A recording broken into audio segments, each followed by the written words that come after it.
Did you know you could sponsor Nerd and Tie?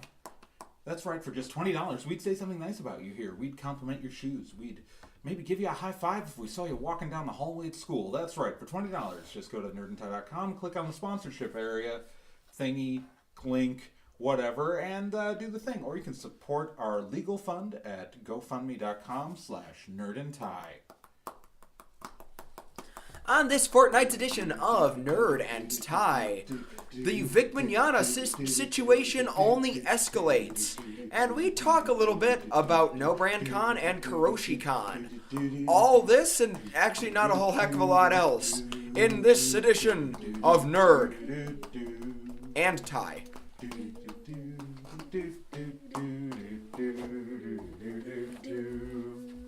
I realize, and I apologize already because I said fortnight. This is not a fortnightly. It's a monthly podcast. It's a monthly podcast, and it's also not a free-to-play game that scams money off 8-year-olds. So Fortnite is not appropriate in either instance. They've ruined that name. We started this podcast as Fortnightly before Fortnite was ever a thing people knew, and we spell it correctly. I know.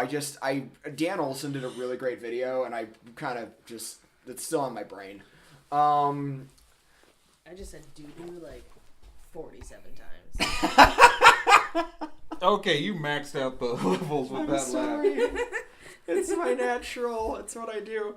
Oh my gosh. Oh, we are recording in a hotel room at a Super 8 in Dekalb, Illinois. Live from the Super 8 in Dekalb, Illinois. It's Nerd and Tie. So this is the second episode in a row where we're all in the same room. It's a rare feeling, but I can dig it. I know. And that's why we're recording with the basic recorder. We apologize if the audio levels are not up to standard, but you didn't pay anything for this podcast, so... Nope. I apologize for my loudness. You chose this.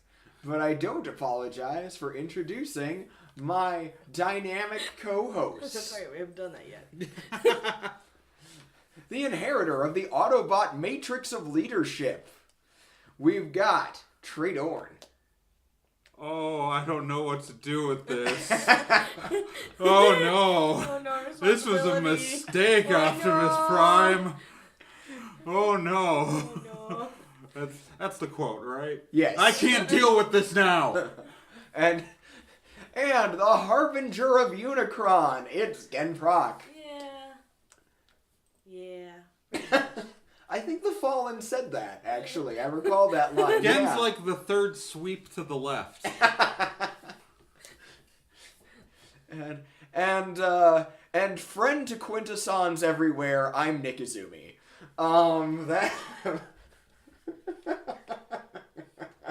I have a hard time not calling them quintessons. I know it's wrong, because I know it's quintessons. The quintessence. At least you're not the writers of Transformers Energon, who took the character Alpha Quintesson and decided to call him Alpha Q. That's a better name. That's a better name. Quintesson's a stupid name in the first place. Say it 3 times fast, and I think you'll notice the problem. Oh, God.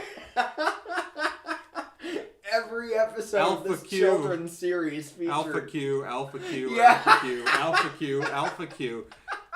You can't ding us. This is our only podcast without an explicit warning automatically on iTunes. Yeah. Oh, fuck you. You said Alpha Q just very quickly there. And I want to be clear, iTunes, because again, we have not marked Nerd and Tie as an explicit podcast, unlike bullshit BS Free Witchcraft, which is marked as explicit, so inside episodes it can call itself by its name, and or Stormwood and Associates, which is marked as explicit. Because I figure mostly because of Kel's catchphrase that isn't going to show up for a bunch of episodes. But also, you as GM reacting to some of the stupid stuff that we pull off. Yeah. And we decide to do. So I preemptively marked that show as explicit because iTunes requires us to tell it whether or not it's an explicit or not explicit podcast. Didn't used to require us to tell them, but it does now. So. This is our only podcast that's not, technically On This Day with Trey is not marked as explicit. Fair. So Trey from the past does not swear. I mean, Sure. same with Nick from the There's past. a secret. There's a secret. All 366 episodes of On This Day with Trey were recorded years ago. Like, literally, like in 2014. I believe that. I knew. In fact, you've told me that. Yeah, it just auto reposts the episode because history didn't change. That's yet. Until Barry Allen gets involved. Oh God! So we are so off the rails. We're not even immediately. I This apologize. is what happens when you get the three of us like in an actual physical room together. Yeah. I We apologize. cannot stay on topic worth a damn. We haven't even gotten to the topic Right? yet. Like So And it's a big topic. it is. it's a surprisingly, but also not surprisingly, we're going to get to our first big topic, a direct continuation of where we left off last episode. Oh my God! This is like apparently Vic Mignogna the show. Yeah. Nerd and I, your one-stop shop for Vic Mignogna news. Don't call it The that. circle of shows Mignogna, Vic Mignogna, Vic Mignogna, that bind us all. Vic Mignogna, Vic Mignogna, Vic It's Mignogna. the circle of shows. I'd still rather listen to this than watch the new Lion King. Anyway, so Anyway. so You can hear the same voice of Mufasa, oh, that's great. and everything else will be different. But at least when he dies, it'll feel the same. So Vic Mignogna, as we to give a quick recap of our last episode, Vic Mignogna's name has become Poison after years of allegations about his misconduct around both other actors and fans at conventions finally came back to bite him in the butt. Some places are reporting that this is a recent thing. I will stand by that it is not. It has been a well-known occurrence. It just didn't start getting taken seriously until... So what we had were stories that were passed around with victims not willing to go on the record. And what changed was this year was after the successful release of Dragon Ball Super Broly, which, Mignogna voices the title character. Like, after that, that's when people were finally willing to step up and go on the record. And this includes voice actress Monica Rial. Jamie Marchi has come on record. But other people also were willing to talk to the press under anonymity. A number of people talked to IO9. And Funimation canned him.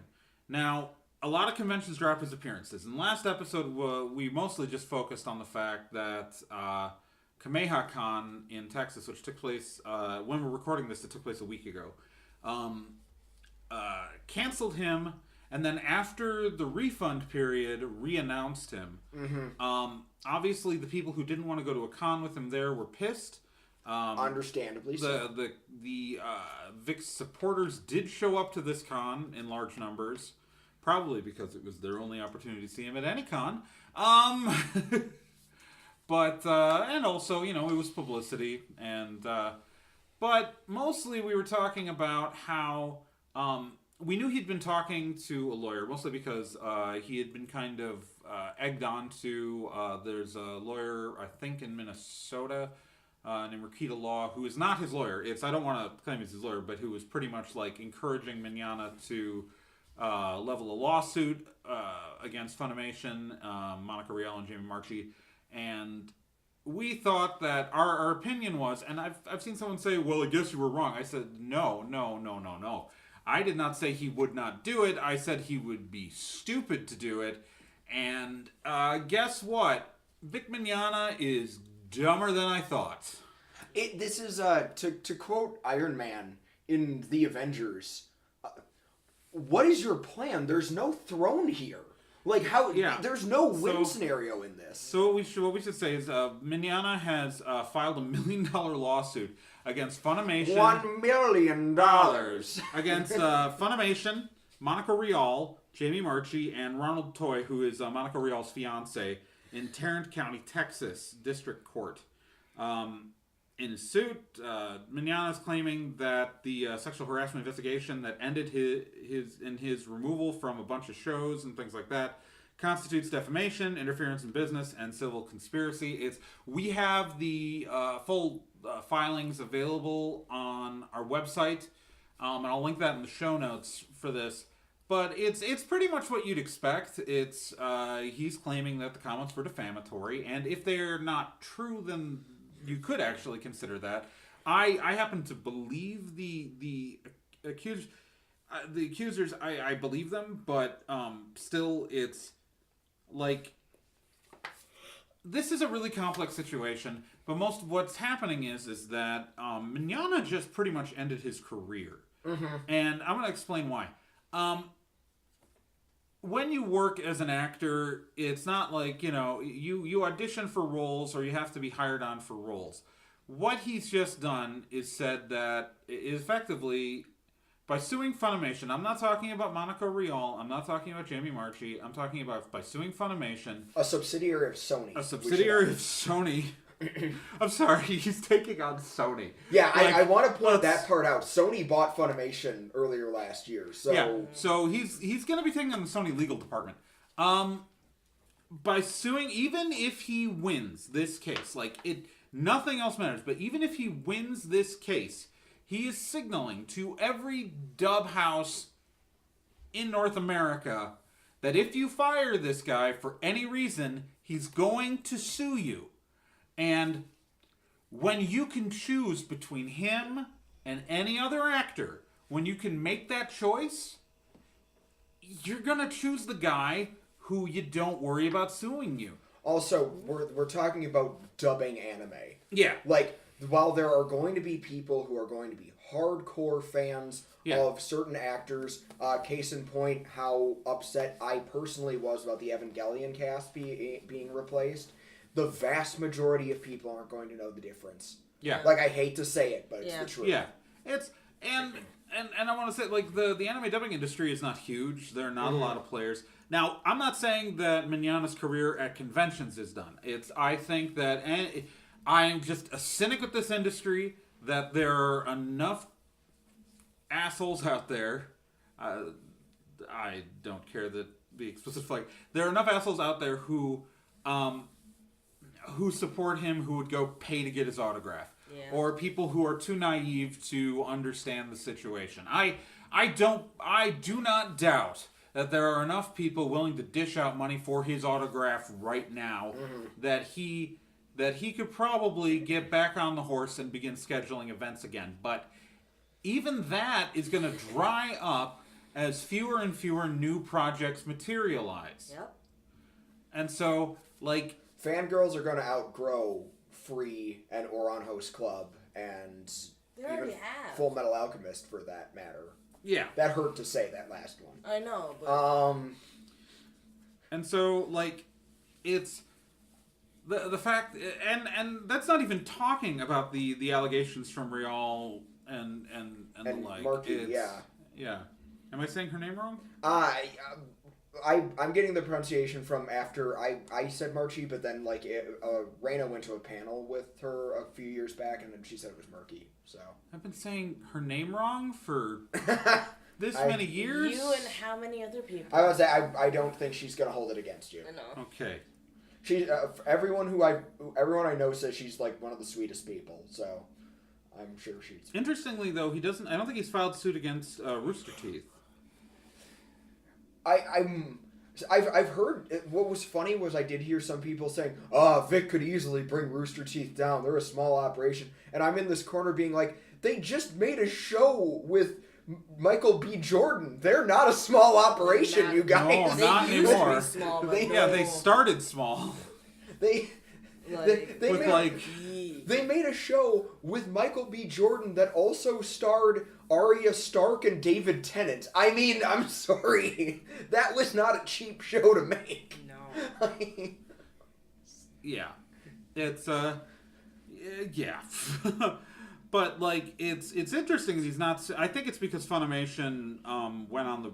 Funimation made a statement regarding the sexual assault allegations, which was weird. Not because, like, that wouldn't be the reason why he'd be fired, but usually companies, it does open up a company to liability what they don't have to. Because usually they don't have to say why they fire someone. So that was a dumb choice, but on Funimation's part. But, like, I don't know. And here's the thing, though. It's like, suing Monica Rial and Jamie Marchi is not going to look good. Because, first off, any testimony from that court case is going to go on the public record. Yeah, exactly. He really has nothing to gain from all this. He doesn't. He doesn't. Even if he wins money. That's the whole thing is, like, even if he wins, he's pretty much permanently damaged his professional reputation. Uh-huh. Yeah. And so that's, like, there's no true victory. Like, he could take down some people financially with him, but he's not going to take down Funimation because, again, Funimation is part of Sony. Even if they lose, Sony can afford to lose $1 million.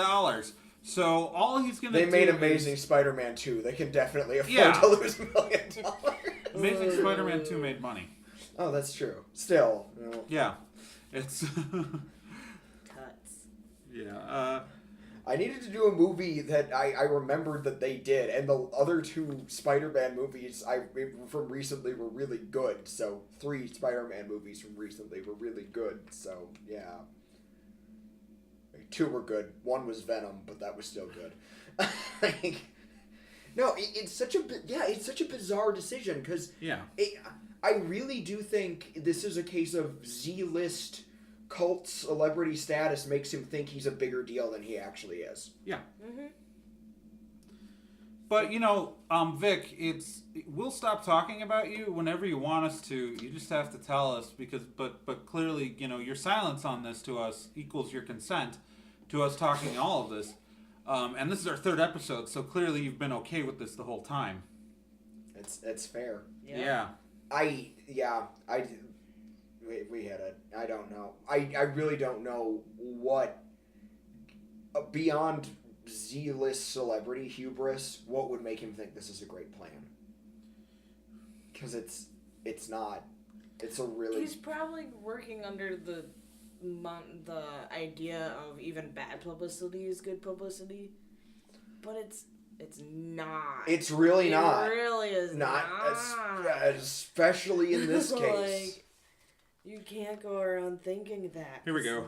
You want a Sony flop? Oh, no. All the King's Men from 2006, which had a budget of $55 million. Okay. And a domestic gross of $7.2 million. Jesus Christ. And a worldwide gross of $9.5. Okay, not great. So it lost like $45.5 million. Oof. I mean... There. All the King's Men. Isn't that appropriate, Vic? Do you think so? I mean, let me hear for a second. Do you agree? He agrees. He was silent. So it's silent equals consent. Yep. According to Vic. So he consents that is correct. Do you think I'm ever going to stop making these jokes for the rest of the time that Vic Mignogna shows his face in public? I'm going to continue to make these jokes for the entire time that Vic shows his face in public. I don't know what he thinks he has to gain from this, but he doesn't. It's the last desperate throes of someone who's done. And again, this goes back to the fact that he could have made all of this go away. Like, look. It's true. That's true. The pragmatist in me, and again, this is not moral. This is not moral. This is pragmatic. And again, I am not a fan of Vic Mignogna. I do not like Vic Mignogna. The con that I founded and just recently helped run its 18th year, put him on a blacklist almost a decade ago, because of behavior that is not illegal and would not be subject for anything that we would consider illegal or necessitate the police, but we witnessed behavior that would have violated our own harassment policies. Mm-hmm. So I just want to be very clear. I'm not accusing him of committing a crime. I'm not claiming to have knowledge of him committing a crime. I am saying, though, the behavior we witnessed would have violated our own harassment policies, so we put him on a blacklist before ever thinking of inviting him. But, he is a white Christian male mm-hmm. And many times, white guys get forgiven in this country. They do. Yep. And it doesn't matter how bad the thing they did was. It doesn't matter, because if they just give it a little bit of time, issue a sincere apology, they ride it out, and their career's back on track within 2 years. I would say Kevin Spacey and Bryan Singer are like living proof of this. Kevin Spacey, has he been recast in anything? I thought he did like a thing recently, and people were all excited because he did an internet video in character from his House of Cards person. Oh, let me take a look. I know that Louis C.K. has... Yeah, Louis C.K. He's back and making fun of trans kids now, because that's what you do when you're a piece of crap, I guess. Yep. All the news things I'm finding are about the case in Nantucket. Okay, maybe I'm spoke too soon, but still, Bryan Singer, Louis C.K. There's plenty of white dudes. I think Bryan Singer had accusations. Bryan Singer's right now in the doghouse, so I think it'll be another 2 or 3 years before we see him come back.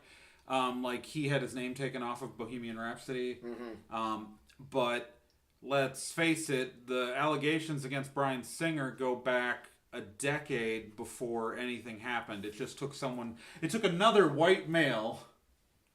It took another white male accusing him with Anthony Rapp, who was famous enough to finally take him down.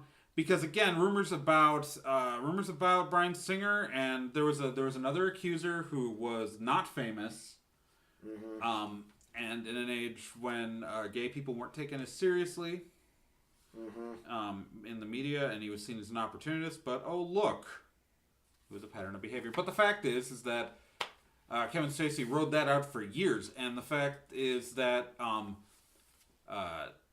Mel Gibson. Oh yeah, hey, great example. Mel Gibson made threats on there are recordings of him threatening his ex and saying anti-Semitic slurs, and he managed to rehabilitate his career quite completely. It's you take a look at any of these guys, and but what's happened is that Vic Mignogna has tethered himself to this totally not Gamergate. Totally not Gamergate, people. Wink, wink. This troll mob, which by the way is taking over the Kick Vic tag. No one anti-Vic Mignogna is really even there are some people still posting that tag, but the vast majority in that tag are Vic supporters trying to silence anyone talking out against Vic Mignogna. And if you even mention Mignogna's name in a tweet, and if you tag anything with Kick Vic, you will find yourself spammed by people demanding for evidence for things you didn't say. Or, apparently just believing someone means that you have to be the one to somehow prove their court case. Which is stupid. It's so... you're not even engaging with his supporters, and they will jump onto your status and respond. But I don't know. It's like Mignogna could have made this go away, but he tied himself to this train, and it is left the station. And look, this is going to take years to finish. He is going to have ups and downs. Court cases take forever. Trust me, I know. But, in some ways I have something to thank these trolls for. Because like we already said, this is going to kill Vic's career. Yeah, no, it's going to. Yeah. And I want to thank all of you trolls for working so hard to kill his career. Because I needed that. In 10 years, he's going to be a footnote because of this. In 10 years, he's not going to have had any new major roles. Maybe I'm wrong. Maybe he'll land something. But the fact is that he's not going to have the career he could have had. I apparently woke up my iPhone.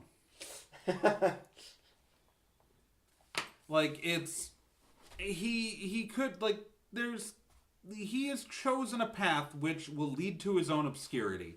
And if anything, a footnote on the train of people who were anti-women and anti-progress and oh my God, and maybe I'm wrong. It's, if 10 years come back to this, tell me if I'm right or tell me if I'm wrong. I think I'm gonna be right. I think this he's done. I think he's done. Mm-hmm. No, obviously I agree. Yeah. Can't wait. It's been 10 whole years and we haven't done a Full Metal Alchemist remake yet. Might be the time. When did Brotherhood come out? I guess it came out while I was in 2008 or 9. Yeah, it's been Brotherhood is 10 years old now. It's time for another Full Metal Alchemist remake. I still haven't this watched one will past be the closer. First 2 episodes. This one will be closer to the manga than the other 2. Could we I mean, if I was gonna make it a third time, I would make something I figure you go closer to the manga like Brotherhood, but true, but with true character depth, like the first anime. I could go into this will probably be I don't want to go into this too much because I kind of want to do a video essay about how stupid the ending of the Full Metal Alchemist manga makes me feel.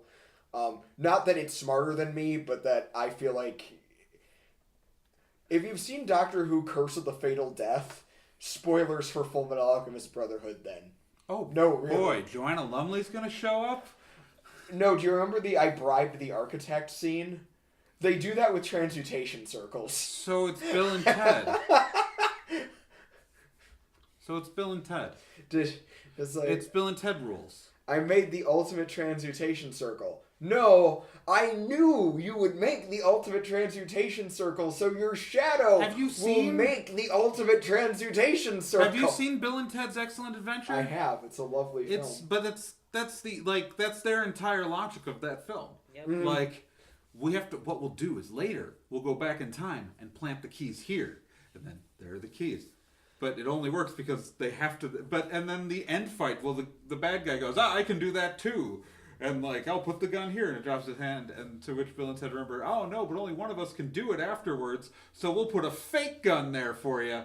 And it's like that, except it's actually implying that these characters were so smart that they planned ahead to where someone would be in position to the sun to make a shadow. No, really. Anyway, I could buy Alphonse being that smart, but not Ed. It's their dad. Well, that guy's just an idiot. Anyway, I'm glad I only watched the first TV series continuity. Brotherhood has a lot of characters I love. Not the least of which being Lanfan, but yeah, but on the other hand, the original anime is better. I don't disagree, but I know we're gonna get hate mail for saying that. I mean, I've never read the manga, so I have zero investment about whether or not something's true to the manga or not.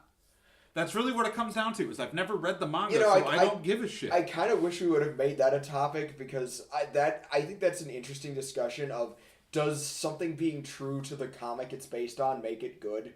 Because a lot of times I don't think that's true. Sometimes it's true, but sometimes it's very not true. We'll do that in May. Yeah, I like that, because there's a lot of... May episode. Yeah, there's a lot of things that, I want to put together for that. That's our May episode, guys. Yeah, we just came up with the topic. I'll actually speak on an episode for once. Hey, self-burn.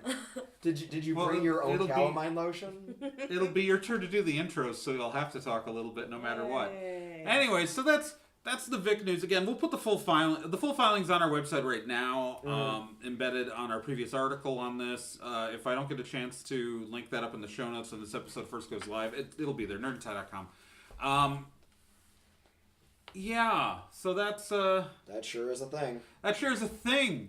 And you know what? There's this one Vic supporter who's been listening to our episodes on YouTube, and then he'll make a bunch of nasty comments, and he deleted his whole comment thread, so no one could see that he posted on my thing 25 times.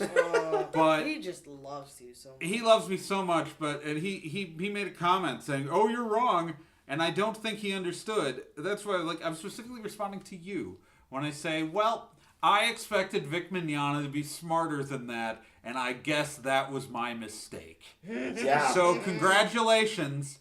I thought the guy you love so much wasn't a moron, and you proudly are exclaiming that he is as stupid as you think he is. So Good job. It's amazing because I've seen Vic supporters saying that it's like, oh, all these people, they said he wouldn't do it. He did it. Yeah, we said he wouldn't do it because we didn't think he was brain dead. I don't think I said, you know what, you can go back and you can check, and maybe I said he wouldn't do it, but I really said, I don't think he'll do it if he's smart. Yeah. I'm pretty sure that's what I said, but I could be wrong. Maybe I did say that he wouldn't do it, but either way, like, I mostly thought that he wouldn't do it if he was smart. Actually, I recall saying that he can. He's just, I don't remember what I said. Actually, like I said, I don't think he threatened Kamehameha Con. I don't think he did. I think he maybe pointed out a clause in his contract, but I don't think he threatened them. I really don't think he threatened Kamehameha Con. I think they looked at a business decision that they could drive a lot of publicity for their con by bringing him back, and that Vic had enough supporters to roll with it. I don't think that a lot of people... I think there's a portion of the audience that is not going to come back to Kamehameha Con if Vic's not there, and that if Vic doesn't... Like, if Kamehameha Con happens again without Vic Mignogna, it's not going to have the people who didn't like Vic Mignogna. They're not going to come back. They're not going to trust it. So, Kamehameha Con better bring back Vic Mignogna every year, or else they're going to fail now, because I think it's going to be another 5 years before anyone's willing to trust them again who doesn't want to go to a con with Vic Mignogna. Agreed. So it's just like, I think that they've damaged themselves in the industry, and I think they can recover. I think it's something a con recovers from way easier than an actor, because people don't view cons obviously as people, even though they are run by people. And every single decision that happens there was made by a person, but people are more forgiving of events. I can think of events run by pretty atrocious people that people I know and people I like will still show up for a number of reasons. So it's... So it's a thing. I think it's enough, Vic. I think that's enough, Vic. Let's go to something happier, I guess. All right, now I'm gonna go on to some happy news. We've been to a couple of cons. One, of course, was the one that we did our last live con at, so we can talk about that a little bit. Our live show was, of course, at No Brand Con 2019. I will not be commenting, as I was a staff member for the con that year. Totally legit. Yeah. It was good. I had fun. I heard the events manager was really handsome. Yes. I was actually kind of free agent this year. My wife was working a vendor table, but I was not. So I helped, but I mostly ran around. I met some cool people. I got to give a shout out to our friend of the show and just cool person, Viga, for letting me draw Zaku in her sketchbook. That was heckin' cool. And it was fun getting to host a small cosplay contest again. The Bakugo from My Hero Academia cosplayer percentage was through the roof. Pretty cool. I had fun. There were like 6 Bakugos, and 3 of them were fantasy Bakugo. There were so many. It was Bakugo City in that cosplay contest. Bakugo! Sorry. That was an in-joke. I should not have done that last bit. Anyway, how was your con again? It was really good. I did Artist Alley, and even though the con wasn't very big, sales, from what I've heard from a few people, artists and vendors, sales were really good. Mm-hmm. Yeah, from what I heard from Raina, it was the same at the vendor table that we worked for. So that was good. And I got to see a lot of people I haven't seen in a long time. Got to hang out with them. Like, freaking highlights include having some adult drinks and playing board games with one of my besties. Just like chill AF. Like, it's a good, chill little con. It was super chill. It's like Like, no stress con. Plus you had, like, So as far as nice. I was concerned, you had excellent placement because you were directly behind. Your table was directly behind one of my best friend's artist tables, so it was super easy to visit you too. Yep. Added bonus. Added bonus. So, yeah, no, we had fun. Yeah. It was a small, chill con, and we had lots of fun. Yeah. That's pretty much it. All you could really ask for. We also went to another small convention. Was it chill? I think it was pretty chill. It was pretty chill. It was pretty chill. Are we talking about a con I can actually talk about again? We are talking about a con. Karoshi Con. We were there today, which is why we're staying in a hotel room in Dekalb, Illinois, recording this episode. As everyone knows, I love Karoshi Con. It's one of my favorite things. I love it. I love it. I love it. I love it. It's I have, of course, had all my comics here, and then we're also promoting Stormwood and Associates while we're here. Kyle, the only member of the show who's not here, we miss you, bud. We miss you, Kyle. Even though two of these people have never met you. We interact on Twitter. It counts. You play a game together, but you've never been in meat space in the same place. I had I really like this con. I got to hang out with Corfan, who is a listener of the show.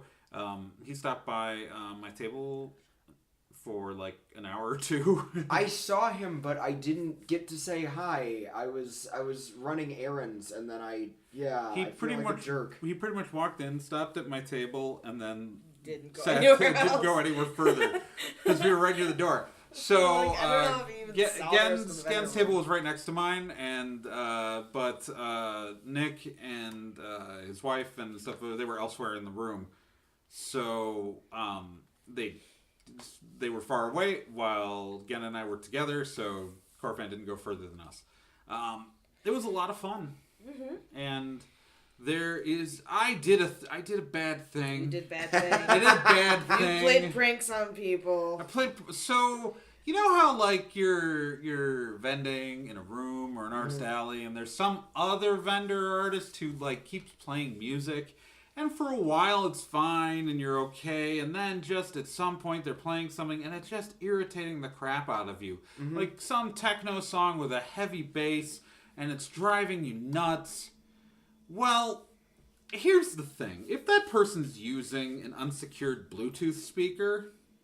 Hypothetically, a person with multiple devices that have Bluetooth, so one can be scanning for it while the other one is set to connect to it, could say hypothetically open their a pop station that they have on their Pandora for when they're really bored at work and want to like put on music that they won't actually listen to but will have a high BPM or at least peppy lyrics, and maybe they got an Avril Lavigne song to pop up and maybe connected to that Bluetooth speaker and maybe kept playing Girlfriend.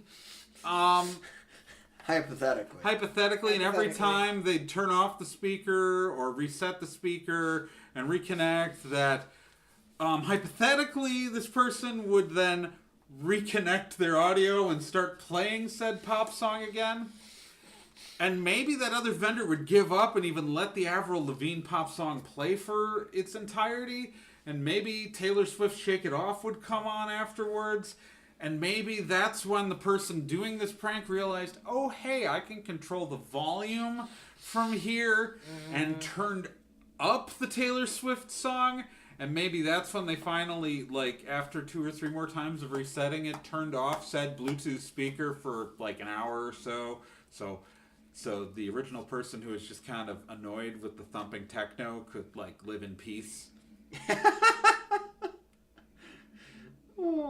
So what I'm saying is that I totally hijacked that person's Bluetooth speaker and kept playing Avril Lavigne's Girlfriend on it until they pretty much gave up and submitted. The best part is that this vendor didn't figure out that it was intentional. Yeah. I leaving a device playing at my table, I did a little walk by their table and heard their conversation where they thought they were just getting interference from somewhere, or that it was an accident of someone accidentally mapping their device. It was not an accident, vendor. It was me. I was annoyed. I had the power to stop you. You had the power to stop me, which you finally did when you turned off your speaker.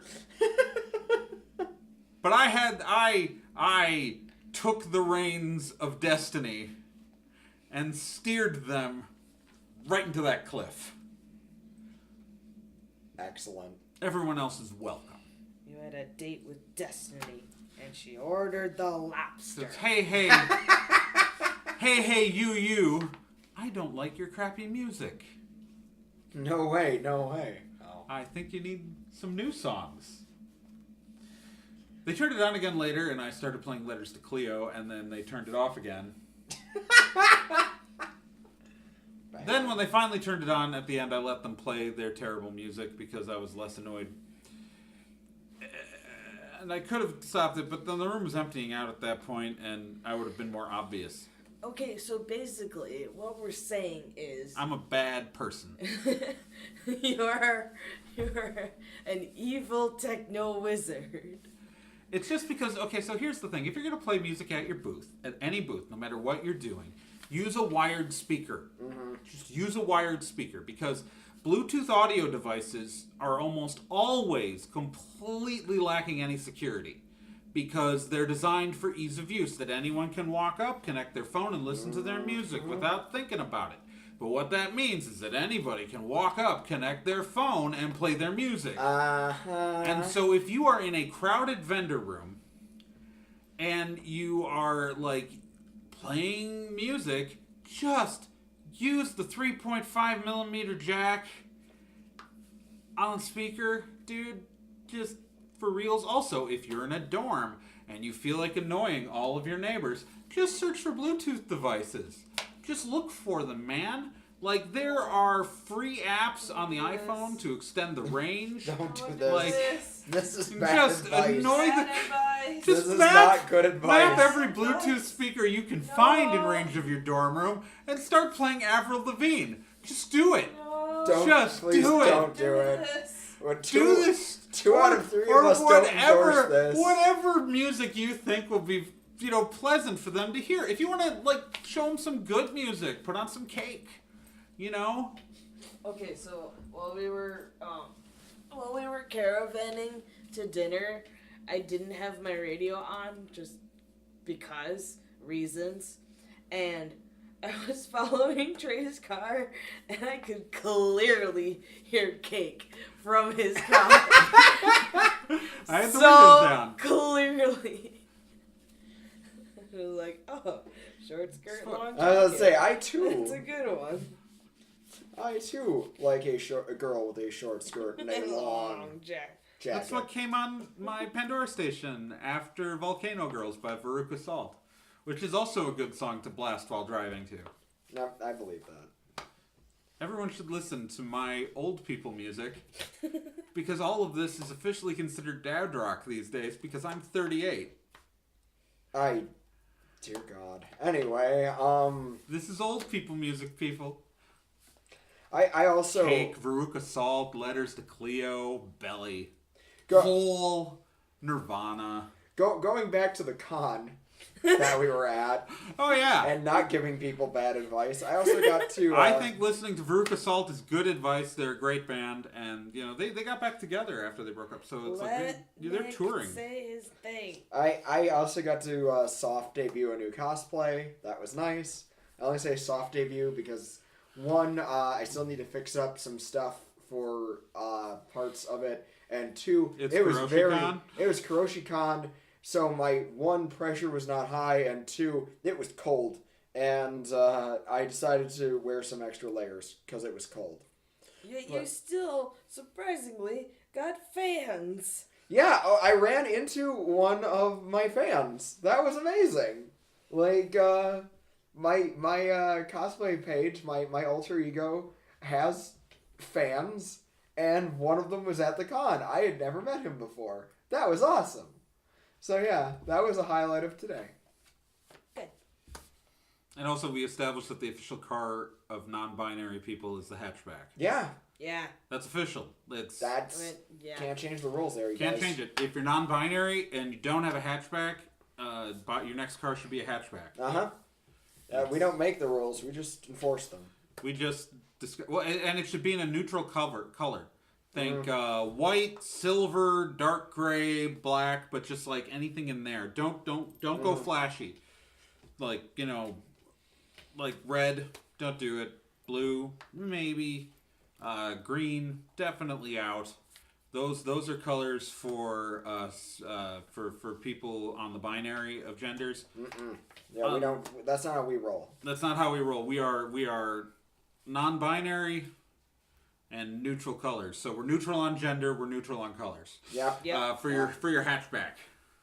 I mean, I guess like if it's the only like Kia Soul left on the lot and it's red, I guess you can have it. And I guess we will make a case by case basis because big I guess. I do want to say that 2020 Kia Soul in red looks beautiful. They'll claim it's a crossover, but as a non-binary person, I can establish it is a hatchback. It's just marketing speak. It's not a crossover. It's only 3 inches taller than a Nissan Versa. It's not a crossover. I can agree with that. So, It sure crosses over the lines of, I don't know. Sure. No, it's the term crossover. It was no, I was attempting to make a joke and then it didn't. So I made a non-joke. It was very crossovers. good. Crossovers are specifically for people at least in their 30s who live in the suburbs and maybe think about camping twice a year but don't. If you're over 50, you own a canoe. If you have a crossover and you're over 50, you own a canoe. It's a requirement. It just comes with it now. It just comes with it. I believe that. I don't know. So, do we even have much else to say? Because we don't have. We don't have a mailbag. No one loves us. No one loves us. Let me Arkham Eyes. I'll double check the mailbag. Give me a second. No second. I'm gonna look. Only first. Let me look. No. This show gets so weird when we're in person. Eyeballs allowed. You know, like, there are times when we sound like professionals. Like, What are those? I've never been a part of that. Professionals, what does that even mean? I don't know. That's a contact about the regeneration. Who said it? That's from last episode. You're from last episode. So's your mom. So we got this mailbag that is mostly in Russian. Oh. Yay! From Redmaster. But then there's an English part that says they say the cryptocurrency Sibcoin can become a millionaire. Oh boy! Do you think it makes sense to buy this cryptocurrency? With Bitcoin, I already missed my chance. Well, I think it's entirely possible for the cryptocurrency Sibcoin to become sentient and then make proper investments itself to become a millionaire. I don't think if you're asking if you can become a millionaire by investing in Sibcoin, I'm going to say no. I'm going to 1000% say it is impossible to become a millionaire investing in Sibcoin unless you are looking to have 1 million Sibcoins. And I don't know if the blockchain allows it. I don't know enough about that cryptocurrency or if it's even real or just spam. But if Sibcoin can become sentient and makes proper stock market investments itself, it can become a millionaire. But if your cryptocurrency becomes sentient, we have larger problems. Okay. And the pending war is coming. But spam as a cryptocurrency. Hear me out. Like spam, like the food product? Like the meat product. That would just be currency. It's a physical object. If we traded spam, like physical spam, in a can. What we would do, we would take the meat product out of the can, schlick it out, because that's the noise it makes. Right. Correct. Oh, gross. And the plop at the end, delightful. And we would slice it and we would stamp little spam coins. Duh. They'd be spoins. Alright, so... something is happening. What that is, we'll leave that up to you, the listener, to figure out. Okay. I'm trying to get something open. It's your murder mystery question. I am literally just desperately trying to open up something. I'm opening up, because we have to do the Vomit Head Steve challenge. Oh, that's right, that's a thing. Alright, so the Vomit Head Steve challenge is the part of the show where I read from a book. And the challenge to you, the listener, is to guess what book I am reading from. I love like perfectly intonated. Oh. It's almost like I say things the same way every single time. Oof, alright, so let me pull. I have to do the. So if you guess correctly, you get included in the Hall of Awesome. The benefits of the Hall of Awesome are as follows. 1, we list your name on our website. I need to add a name to the website, but whatever. 2, we read your name aloud on every episode of the show. 3, there is no 3, and you can't guess what I'm going to say here because I say a different thing most of the time. So the reward for 3 is that I'll say something that isn't what you necessarily expect right here on the show, but it's nothing to do with anything. The current members of the Hall of Awesome are as follows. Arkham Zero, Renan Seti, Cheesy McDamu, Krista, Slithery, Shameless Otaku, The Random Ramblings, Van Corfan, Capito, Chris Graham, Lily Soares, Paper Godzilla, Kavzi, The Minnesota Librarian, Sean Orange, Keith Shuzuo, Sakura Sunset, Joel Kreisman, and Patrick Delahanty. Patrick, I'm sorry your name's not on the website yet, but I know you're in the Hall of Awesome, and it'll be in this episode. I'll probably put it up before I post this episode, so maybe this apology won't make sense, but who cares? So, here is the line from the book. It will deploy on impact and will obstruct your view after it deploys.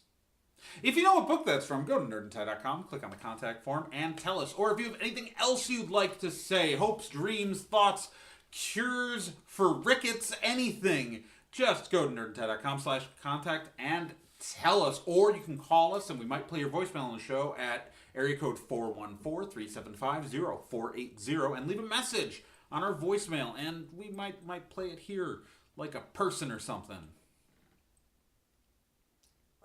That's all I got. What? You should. From all of us, actually together. Oh my thank God. you for joining us again for Nerd and Tie. Say your name. I'm Nick Izumi. I'm Trey Dorn. I'm Kim Proctor. I sound far away because I'm lying down on the bed because my back hurts. Woo! And remember, you can always subscribe to the show on iTunes, on Stitcher, anywhere where greater podcasts are distributado. Or you can financially support the show. I have a Patreon at patreon.com/TRAEGORN. Nick has a Patreon at patreon.com/NickIzumi. And again, just search for Ocelot Dude Designs and buy something. Just Google it. Buy a lot of stuff. And remember, you can follow us on Twitter at Nerd and Tie, at Facebook /Nerd and Tie, on Tumblr, nerdandtie.tumblr.com. In your mind, just think really hard about the words Nerd and Tie, and images of us will slowly drift into your consciousness. Remember to support I'm really sorry about that. Remember to support, we need your help with our legal fund at gofundme.com/nerdandtie. And wherever you are, whatever you're doing right now, whatever you're dreaming of right now, whatever you're thinking of, just think about how much better it would be if Nick was just standing right like 3 inches to your left, just smiling and waving like a crazy person. You would do it! Just do it! Just imagine how great that would be, and then imagine how frightening it would be if Gen and I were standing right behind you, right now. Our breath hot on your neck. Anyways, have a good night, and Nick, say your catchphrase. Keep on spocking in the free world. I can't get up. Ugh.